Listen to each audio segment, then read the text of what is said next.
नमस्कार, स्वागत है आपका मौसम तक चैनल पर। मैं हूं देवेंद्र त्रिपाठी। दोस्तों, देश भर के लिए ये बड़ी खबर, बड़ी खुशखबरी है, खासतौर पर उनके लिए जिन्हें मॉनसून का इंतजार रहता है। आज 8 जून है और आज आखिरकार 8 दिनों के इंतजार के बाद, 8 दिनों के विलंब के बाद केरल में मॉनसून ने दस्तक दे दी है। भारतीय मौसम विज्ञान विभाग की तरफ से इसके बारे में अनाउंसमेंट कर दी गई है और इसके लिए मैं 3 चीजें आपको दिखाऊंगा। एक तो वो क्राइटेरिया क्या होते हैं और वो आज मैच कर रहे थे या नहीं, और साथ में हवाओं की क्या स्थिति है और बादलों की क्या दशा है इस समय केरल और आसपास के भागों पर। इस वीडियो में सबसे पहले हम नॉर्दर्न लिमिट ऑफ मॉनसून देख लेते हैं, यानी मॉनसून की जो उत्तरी सीमा है इसमें दक्षिणी अरब सागर के सभी भागों को कवर कर चुका है, कोमोरिन रीजन को कवर कर चुका है जो कि ये यहां पर है, लक्षद्वीप को, पूरे इलाके को कवर कर चुका है, श्रीलंका को पार कर गया, तमिलनाडु के दक्षिणी हिस्सों को कवर कर गया और केरल के अधिकांश भागों पर मॉनसून का आगमन आज हो गया है। इसके अलावा यही नहीं, ये देखिए, इससे पहले की जो लाइन है नॉर्दर्न लिमिट ऑफ मॉनसून 1 से 7 जून के बीच में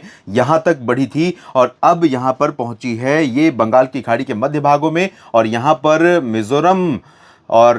मिजोरम की सीमा को टच कर चुका है। बस अब पूर्वोत्तर भारत में दस्तक देने वाला, क्योंकि यहां पर भी एक वेलमार्क लो प्रेशर एरिया बना हुआ है जो आगे मूव करेगा और इसके चलते जो हवाएं हैं बंगाल की खाड़ी से वो भरपूर यहां पर पूर्वोत्तर भारत के क्षेत्रों में पहुंच रही हैं। साइक्लोन बिपरजॉय आगे बढ़ रहा है और इसके आगे बढ़ने के साथ हवाओं का जो फ्लो है आने वाले समय में जल्द ही भारत के और आंतरिक इलाकों में, खासतौर पर दक्षिणी प्रायद्वीप के क्षेत्रों में आगे बढ़ेगा। बंगाल की खाड़ी में प्रोग्रेस होगी और पूर्वोत्तर भारत में भी मानसून की प्रोग्रेस होने की संभावना है। यहां पर सबसे पहले बादलों की डेप्थ देखिए। बादलों की डेप्थ बढ़ने, यानी बादलों के घने बादलों के छाने की वजह भी घने बादलों का छाना भी एक पैरामीटर है, एक पैमाना है मॉनसून के आगमन की घोषणा के लिए। तो यहाँ पर केरल और एडजॉइनिंग लक्षद्वीप, साथ ही साथ ये मंगलुरु, इन भागों में तमाम जगहों पर जब घने बादल छाते हैं तो उसके लिए आउटगोइंग लॉन्ग वेव रेडिएशन को मेजर किया जाता है कि बादल कितने मोटे, कितने ज़्यादा समय तक यहाँ पर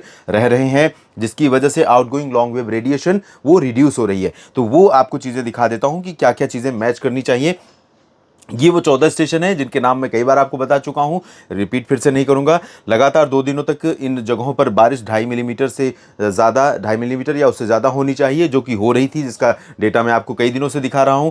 भूमध्य रेखा से 10 डिग्री उत्तरी अक्षांश के बीच समुद्र की सतह से लगभग 4.5 किलोमीटर ऊंचाई यानी 600 हेक्टापास्कल पर हवा की जो रफ्तार है वो 40 किलोमीटर प्रति घंटे होनी चाहिए, लेकिन यहाँ पर 19 नॉट प्रति किलोमीटर, लगभग 35 किलोमीटर प्रति घंटे की गति से हवा चल रही है। तो ये बहुत ज़्यादा डिफरेंस नहीं है, इसलिए अनाउंसमेंट किया गया है। और OLR की बात अगर करें तो OLR भी, इसके बारे में भी आ गया है डेटा। और out going long wave radiation 5 से 10 डिग्री उत्तरी अक्षांश और 70 से 75 डिग्री पूर्वी देशांतर के बीच का जो हिस्सा है यहाँ पर 200 वॉट प्रति वर्ग मीटर से कम हो चुकी है, यानी बादल घने यहां पर आ चुके हैं। तो ये स्थिति होने की वजह से अब घोषणा कर दी गई है कि आखिरकार मॉनसून ने दस्तक दे दी है। और मॉनसून ने जब दस्तक दे दी है तो हवाओं की दशा भी जरा सा एक बार समझ लेते हैं। हवाओं की दशा क्या है, हवाओं की डेप्थ क्या है, यहाँ पर आपको मैं दिखाता हूँ कि किस तरह से हवाएं आने वाले समय में भारत के तटीय इलाकों को प्रभावित करेंगी ड्यू टू साइक्लोन और मॉनसून के प्रोग्रेस के चलते। तो यहाँ पर आप देखिए कि जो पश्चिमी घाट है थ्रू आउट मुंबई और सूरत, यहाँ तक केरल के कोचीन और त्रिवेंद्रम से लेकर पूरा का पूरा हिस्सा इस तूफान के प्रभाव से पश्चिमी और दक्षिण पश्चिमी हवाओं के प्रभाव में रहेगा। हवाएं काफ़ी डेप्थ से चल रही हैं, दूर से पश्चिमी दक्षिण पश्चिमी हवाएं आ रही हैं, यानी कि ये आमतौर पर मानसून में ही होता है। हालांकि इसमें इसका बहुत रोल है, भले इसकी वजह से डिले भी हो रहा था या डिले होने के और अन्य कारण भी थे, लेकिन जब मानसून ने दस्तक दी है तो ये सिस्टम जो है मानसून को आगे बढ़ाने में बहुत अहम रोल प्ले करेगा। और बाकी आगे किन राज्यों में, मध्य भारत में आपके बहुत सारे सवाल होंगे दोस्तों, खासतौर पर महाराष्ट्र, मध्य प्रदेश और गुजरात, राजस्थान, इन सभी भागों में आप सभी के प्रश्न होंगे कि हमारे राज्य में कब मानसून आ रहा है, तो इसके बारे में मैं आगे ज़रूर बताऊँगा। फिलहाल आज किसानों के चेहरे खिल उठे हैं इस खबर से, क्योंकि मानसून का आगमन कहीं ना कहीं दक्षिण में केरल में दस्तक देता है तो उत्तर में पंजाब और पूर्व में बिहार या पूर्वोत्तर भारत में बैठा किसान भी खुश हो जाता है, क्योंकि उसे उम्मीद पैदा हो जाती है कि मानसून आ गया है देश में और अब हमारे क्षेत्र में भी पहुंचेगा। भले ही कुछ उसमें विलंब हो, लेकिन आएगा ज़रूर।